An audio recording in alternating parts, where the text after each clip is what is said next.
Students, welcome to SDM academy. আজকে আমি তোমাদের আলোচনা করব ইতিহাস, মাধ্যমিক ইতিহাসের তৃতীয় অধ্যায়। তো তৃতীয় অধ্যায়ে আজকে তোমাদের আলোচনা করব মূলত রংপুর বিদ্রোহ থেকে। রংপুর বিদ্রোহ থেকে পরপর যে বিষয়গুলো রয়েছে, রংপুর বিদ্রোহ, সাঁওতাল বিদ্রোহ, এইগুলো আলোচনা করব। তো প্রথমেই দেখো না, রংপুর বিদ্রোহ। আচ্ছা, রংপুর কোথায় অবস্থিত বর্তমানে? বাংলাদেশ অবস্থিত। মানে আগে তখন অবিভক্ত ভারত ছিল, ঠিক আছে? অবিভক্ত ভারতের একটা অঞ্চল ছিল রংপুর। এই রংপুর বিদ্রোহ ছিল 1783 খ্রিস্টাব্দে। খাতায় তাদের শর্ট কোশ্চেনের খাতায় এটা ইনক্লুড করবে, শর্ট কোশ্চেনের খাতা এগুলো। আর যারা অনলাইনে দেখবে তারা কিন্তু প্রথমেই খাতা নিয়ে বসবে, তাহলে কিন্তু তোমাদের সুবিধা হবে। রংপুর বিদ্রোহ উপরে একটা হেডিং করো, রংপুর বিদ্রোহ, ঠিক আছে? আর সামনে টেক্সট বইটা খুলবে, তোমাদের কাছে যে বই আছে সেই বইয়ের টেক্সট বইটা খুলে সামনে রংপুর বিদ্রোহ টপিকটা ভালো মানে খুলে রাখো, তাহলে তোমরা বুঝতে পারবে, সেটা দেখতে পারবে। ফার্স্ট কোশ্চেন দেখো, কত সালে রংপুর বিদ্রোহ হয়েছিল? 1783। আর বর্তমানে কিন্তু রংপুর এটা একটা কোথায় অবস্থিত? বাংলাদেশে। সরি। এবার দেখো রংপুর বিদ্রোহের ধারণা, মানে কেন এই রংপুর বিদ্রোহটা কি, খায় না মা কি, সেটা আমাদের জানতে হবে, তো ভালো করে বুঝতে হবে। 1783 খ্রিস্টাব্দে কোম্পানির মদতপুষ্ট রংপুরের অত্যাচারী ইজারাদার দেবী সিং এর বিরুদ্ধে রংপুরের কৃষকরা যে বিদ্রোহ ঘোষণা করেছিল তাই হলো রংপুর বিদ্রোহ। এক কথায় 1783 খ্রিস্টাব্দে অত্যাচারী ইজারাদার দেবী সিং এর বিরুদ্ধে রংপুরের সাধারণ কৃষকরা ঐক্যবদ্ধভাবে যে বিদ্রোহ করেছিল তাকে বলা হয়, কে বলতে পারবে? সরি, ভুল হতে পারে, বলো না, চেষ্টা করো, বলো শান, বলো। হ্যাঁ, কোম্পানির ইজারাদার দেবী সিংহের বিরুদ্ধে যে বিদ্রোহ করেছিল রংপুর বিদ্রোহ করেছিল। এবার দেখো এই রংপুর বিদ্রোহের নেতা, পরীক্ষায় এই খাতায় কোশ্চেন লেখো যে রংপুর বিদ্রোহের নেতার নাম লেখো। রংপুর বিদ্রোহের দুজন নেতার নাম লেখো। তোমরা যারা অনলাইনে ক্লাস করছো তারা ওটা লেখো, রংপুর বিদ্রোহের দুজন নেতার নাম। মানে আমরা এখানে ধারাবাহিকভাবে টপিক ওয়াইজে পরপর ক্লাসগুলো করে যাবো। তোমরা প্লে লিস্টে যাবে, সেই প্লে লিস্টে গিয়ে ক্লাসগুলো দেখে নেবে, ঠিক আছে? তো দেখো রংপুর বিদ্রোহের দুজন নেতা হচ্ছে, এক নম্বর হচ্ছে নুরুল উদ্দিন। যদি এই মানে একজন নেতা চাই তাহলে কার নাম লিখবে? নুরুল উদ্দিন। নুরুল উদ্দিন বানান ঠিক করে লিখবে, রয়সু ল, নুরুল উদ্দিন।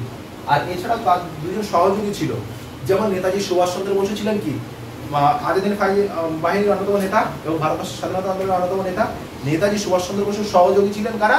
শাহনাজ খান, পি.কে. সেহগল, গুরুবক্স সিং ধিলন, এরা ছিলেন নেতাজির সহযোগী। ঠিক তেমনই এই রংপুর বিদ্রোহের নেতা নুরুল উদ্দিনের সহযোগী কারা ছিলেন? বিরাজি নারায়ণ আর দয়ারাম শীল। বিরোজি নারায়ণ ও দয়ারাম শীল। বিরোজি নারায়ণ ও দয়ারাম শীল। আমি ইরেজারটা কোথায় রাখলাম? মোছাটা তুমি মুছেছিল ওইখানে, দেখেছো? দেখেছো? তো তারপরে দেখো এই রংপুর বিদ্রোহের সময় আর একটা কোশ্চেন আছে, এটা সাধারণত শর্ট কোশ্চেন আসতে পারে এমসিকিউতে। সরি, গুডল্যান্ড কে ছিলেন রংপুর বিদ্রোহের সময়? কালেক্টর কে ছিলেন? গুডল্যান্ড। লিখে নাও রংপুর বিদ্রোহের সময়। আচ্ছা, ওই যখন শর্ট কোশ্চেন খাতায় লিখছো তার উপরে টপিকটা লিখে রাখো, রংপুর বিদ্রোহ। মানে রংপুর বিদ্রোহ সম্পর্কে এইগুলো হচ্ছে রংপুর বিদ্রোহের শর্ট কোশ্চেন, ঠিক আছে? রংপুর বিদ্রোহের সময় কালেক্টর ছিলেন গুডল্যান্ড। এক নম্বরে শর্ট কোশ্চেন বাদ যাবে না, ঠিক আছে? তোমরা যদি টেকনিক্যাল সমস্যা হচ্ছে একটু, তো এসে যাবে এক্ষুনি। মানে আমরা যেমন প্রযুক্তির, যেমন তোমাদের ফার্স্ট চ্যাপ্টারে আছে না ইন্টারনেটের সুবিধা অসুবিধা, ঠিক তেমনই এখানে যেহেতু আমরা ইন্টারনেট ব্যবহার করে ক্লাসটা করাচ্ছি, তাই মাঝে মাঝে একটু টেকনিক্যাল সমস্যা হবেই। মানে এটাও একটা সমস্যা, মানে এটাও তোমরা ভেবে না প্র্যাকটিক্যাল সমস্যা। ইন্টারনেটের তোমাদের ফার্স্ট চ্যাপ্টার ছিল ইন্টারনেটের সুবিধা লেখো আর অসুবিধা লেখো। এই এক্ষুনি যে বন্ধ হয়ে গেছে এটা একটা ইন্টারনেটের অসুবিধা, রাইট? তো এবার দেখো, তাহলে এটা মনে রাখবে তো, রংপুর বিদ্রোহের সময় কালেক্টর কে ছিলেন? গুডল্যান্ড। এইবার রংপুর বিদ্রোহের মূল কেন্দ্র রংপুর, দিনাজপুর, কোচবিহার, এদ্রাকপুর। এর লেখার দরকার নেই, এটা তো মনে থাকবে। বলো আমার সঙ্গে বলে না, রংপুর বিদ্রোহের দিনাজপুর মানে বর্তমানে আমাদের ভারতবর্ষে রয়েছে, ঠিক আছে? ভারতবর্ষের কিছু অংশ বাংলাদেশের মধ্যে পড়ে গেছে। কোচবিহার আমাদের পশ্চিমবঙ্গের একেবারে মাথায় রয়েছে কোচবিহার, জানো তো? এবার বিদ্রোহের কারণ, এই বিদ্রোহ মানে প্রত্যেকটা এই যে কটা বিদ্রোহ হচ্ছে, সাঁওতাল বিদ্রোহ, মুন্ডা বিদ্রোহ, কোল বিদ্রোহ, রংপুর বিদ্রোহ, ভিল বিদ্রোহ, যা হচ্ছে সব বিদ্রোহের বেশ কিছু বেসিক কারণ রয়েছে, মানে গোল আলু যেমন সব সবজিতে ব্যবহার করা যায়। তো এখানেও দেখো নির্দিষ্ট সময়ে রাজস্ব না দিতে পারা কৃষক, প্রজা এবং জমিদারদের ওপর অকথ্য অত্যাচার করা হতো। এটা তোমাদের 2 নম্বরে করে রাখবে, এটা সাধারণত 4 নম্বরে আসে না। দেখো রংপুর বিদ্রোহের কারণ লেখো। হ্যাঁ 2 মার্কস 1, আমি টপিক ওয়াইজ করাবো তো ওই টপিকটা ঠিক রাখবে, ঠিক আছে? তাহলে ওই মানে রংপুর বিদ্রোহ সম্পর্কে যা 1 2 যা আছে সব এক জায়গায় থাকবে, কোনো সমস্যা হবে না। তাহলে একটা প্রশ্ন বাদ যাবে না। রংপুর বিদ্রোহের কারণ লেখো, মানে উপরে টপিক রাখবে, ঠিক আছে? তো রংপুর বিদ্রোহের 1 নম্বর কারণ হচ্ছে নির্দিষ্ট সময়, মানে 1 লাইনার করে লেখো, এরা হেডিং করবে খাতায় যে রংপুর বিদ্রোহের বিভিন্ন কারণগুলি হলো বলে হাইফেন দেবে, দিয়ে শুরু করে দেবে। লিখে নাও দুটো কারণ লিখে নাও। 1 নম্বর, নির্দিষ্ট সময়ে রাজস্ব না দিতে পারায় কৃষক, প্রজা এবং জমিদারদের উপর অকথ্য অত্যাচার। কে করতো? ওই দেবী সিং। এটা 1 নম্বর কারণ।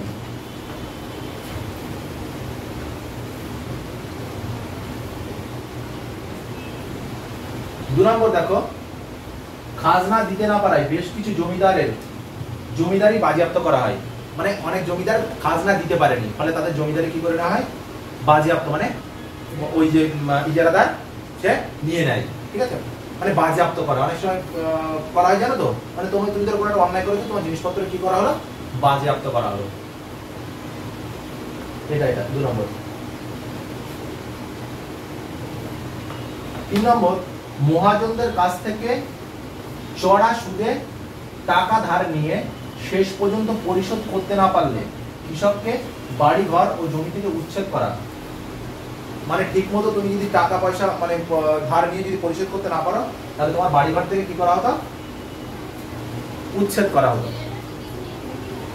লিখে নাও, ঠিক মতো টাকা ধার নিয়ে যদি তুমি সেইটা পরিশোধ করতে না পারো, তাহলে তোমার বাড়ি ঘর থেকে উচ্ছেদ করা হবে।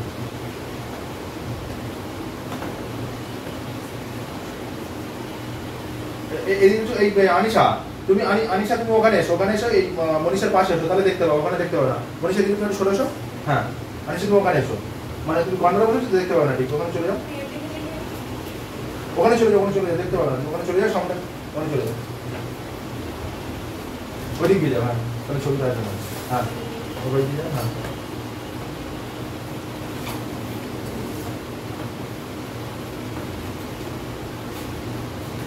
লিখে নিয়েছো 3টে, যে কোনো 3টে লিখে নেবে, ঠিক আছে? মানে প্রাকৃতিক দুর্যোগ দেখা দিচ্ছে অথচ তোমার রাজস্বের পরিমাণ কমানো হচ্ছে না, এটাও আরেকটা কারণ। আর এটা এমনি জাস্ট একটু লেখা হয়েছে শান। এই তোমার নামটা কি? সৌভিক। সৌভিক লিখেছো? কারণ কটা লিখছো? 3টে, যে কোনো 3টে লিখে রাখো, 4টে লাগবে না। তোমার নামটা ভুলে যাচ্ছি। অরিত্র লেখো। তোমার নাম অর্ঘ, তাই তো? হ্যাঁ লেখা আছে। এবার দেখো, এটা জাস্ট একটু রিডিং। শেষ পর্যন্ত নুরুদ্দিন এবং তার সহযোগী দিরজি নারায়ণ ও দয়ারাম সিং 1783 খ্রিস্টাব্দের 18 জানুয়ারি কোম্পানির ইজারাদার দেবী সিং এর অত্যাচারের বিরুদ্ধে বিদ্রোহ করে। তাহলে কত সালে বিদ্রোহ হয়েছিল? রংপুর বিদ্রোহ 1783 খ্রিস্টাব্দের 18 জানুয়ারি। তারিখ না মনে রাখলেও হবে, জাস্ট একটু রিডিং করে রাখলে সুবিধা। তো নুরুদ্দিনের সহযোগী ছিলেন দয়ারাম সিং, আর কে ছিলেন? আর হচ্ছে দিরজি নারায়ণ, রাইট? আর এখানে কোম্পানির ইজারাদার দেবী সিং এর অত্যাচারের বিরুদ্ধে মূলত এই বিদ্রোহ হয়েছিল। পরীক্ষায় প্রশ্ন আসবে যে রংপুর বিদ্রোহ কার অত্যাচারের বিরুদ্ধে হয়েছিল? দেবী সিং, রাইট? তাহলে রংপুর বিদ্রোহ সম্পর্কে কোনো প্রশ্ন আছে তোমাদের? আর এবার আমরা চলে যাচ্ছি রংপুর বিদ্রোহের গুরুত্ব। মানে এটা সাধারণত লাগে না, তাও একটু বলে রাখছি, মনে রাখবে। রংপুর বিদ্রোহ প্রাথমিক পর্বে একটি আঞ্চলিক বিদ্রোহ রূপে শুরু হলেও শেষ পর্যন্ত এই বিদ্রোহ ব্রিটিশ বিরোধী সংগ্রামে পরিণত হয়। প্রথমে এই বিদ্রোহ শুরু হয়েছিল দেবী সিং এর বিরুদ্ধে, তারপর ধীরে ধীরে এই রংপুর বিদ্রোহটা কি হয়ে যায়? বড় আকার ধারণ করে, মানে ব্রিটিশ বিরোধী আন্দোলনে পরিণত হয়। বোঝা গেছে? তারপরে দেখো 2 নম্বর, এই বিদ্রোহের মধ্যে দিয়ে ইজারাদারি ব্যবস্থার ভয়ঙ্কর পরিণতি উপলব্ধি করা যায়। মানে ইজারাদারি ব্যবস্থা যে কতটা ভয়ানক, কতটা অত্যাচারী হতে পারে সেটা বোঝা যায় কি এই রংপুর বিদ্রোহের মধ্যে। ইজারাদার মানে মানে ব্রিটিশ সরকার বিভিন্ন ইজারাদারদের জমি দিত, ঠিক আছে, মানে বেশ কিছু ব্যক্তিকে ইজারা দিত যে এই অঞ্চলটা তোমার, এই অঞ্চলটা তোমার। ধরো আমি অর্ঘকে কিছুটা, মানে আমি ধরো ব্রিটিশ সরকার বা আমি কিছুটা অর্ঘকে খানিকটা দিলাম, সায়নকে খানিকটা দিলাম, অরিত্রকে খানিকটা দিলাম, এরকম মানে ইজারা দিয়ে দিলাম। তুমি আবার ওগুলো বিভিন্ন স্থানীয় মানুষদেরকে সেগুলো চাষ করতে দিচ্ছ বা আবার মানে ভাড়া অ্যাকচুয়ালি লিজ মতো দিচ্ছ, ঠিক আছে। তুমি যদি তাদের উপর আবার অত্যাচার করছো, বুঝতে পারছো ইজারাদার। তারপরে এই বিদ্রোহের ফলে দেবী সিংকে তার পদ এবং ক্ষমতা থেকে অপসারণ করা হয়। মানে আমি বাস্তব প্রেক্ষাপটে বলছি, কোনো অফিসার যদি ভুল কাজ করে, মানে সাধারণ মানুষের উপর যদি অত্যাচার করে, তাহলে সরকার তাকে কি করে, গোলাপ ফুল দেয়, কি করে, তাকে সেই চাকরি থেকে বরখাস্ত করে বা অপসারণ ঘটায়। ঠিক তেমনই দেবী সিংকেও তার পদ থেকে, মানে ইজারাদারের যে পদ ছিল সেটাকে অপসারণ ঘটানো হয়। এগুলো তারপরে রয়েছে, দেখো ইজারাদারি ব্যবস্থার অবসান ঘটিয়ে লর্ড কর্নওয়ালিস 10 সালা বন্দোবস্ত প্রবর্তন করে, ঠিক আছে। তাহলে কোন কারণে লর্ড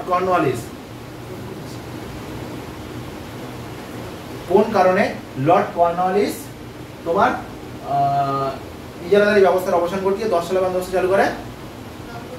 রংপুর বিদ্রোহের কারণে। মানে 10 সালা বন্দোবস্ত